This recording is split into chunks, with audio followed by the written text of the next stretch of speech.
একটি হতদরিদ্র ঘরের পরিবারের সন্তান যার কাজের প্রতি মনোযোগ থাকে, ইচ্ছা শক্তি থাকে, সে পরিশ্রম করতে পারে।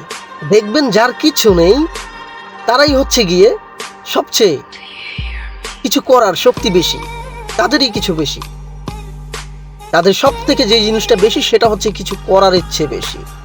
যাদের আছে তারা কিন্তু কখনোই ভাবে না, যাদের আছে তারা কখনোই ভাবে না, যাদের নেই তাদের হচ্ছে গিয়ে আপনার তারা কিছু করার জন্য ইচ্ছুক, তাদের ইচ্ছা শক্তি বেশি, তারাই করতে চায়, তারাই খুঁজে, পথ খুঁজে কি করবে।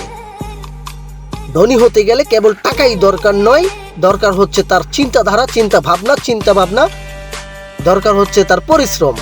শুধু টাকা হলেই যে ধনী হয়ে যাবে বিষয়টা এরকম নয়, শুধু টাকা হলেই যে ধনী হবে বিষয়টা এরকম নয়। চিন্তা ভাবনা দরকার, তার ভাবনা দরকার, পরিশ্রম দরকার ও সফলতা দরকার।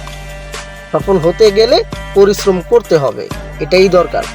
যখন দেখবেন একটা হতদরিদ্র ঘরের সন্তান একটু প্রতিষ্ঠিতার দিকে যায়, তখন দেখবেন তার আত্মীয় স্বজন থেকে শুরু করে তার পিছনে মানুষের ঘ্রাণ, যেমন পিঁপড়া আছে না, পিঁপড়া যেরকম চিনি থাকে, চিনির পিছনে পিঁপড়ার লাইন ধরে থাকে, ঠিক একটা ছেলে যখন প্রতিষ্ঠিতার দিকে যাবে তার পিছনে এরকম লাইন ধরে শত্রু লেগে থাকবে, তাকে টেনে হিঁচড়ে নিচে নামানোর চেষ্টা করবে, কিন্তু তারা কখনোই পারবে না।